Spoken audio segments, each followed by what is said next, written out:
mbaya, hakuna aliye na roho nzuri.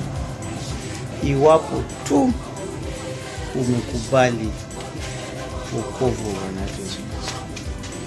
Na kukubali ni vipi? Mpaka ujikubali ya kuwa wewe ni mtenda dhambi wa mauti, ndipo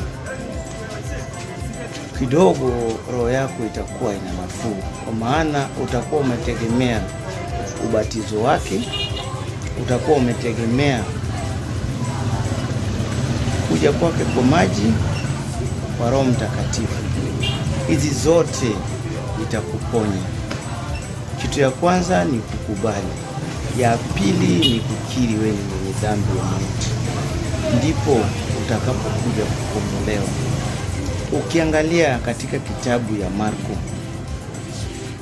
Marko 7:21 hadi 23, nyoyo ya binadamu hata yangu imejaa kila aina ya maovu, ndiposa tunaambiwa kinachoingia si baya, bali ni kinachotoka ndani ya roho zetu.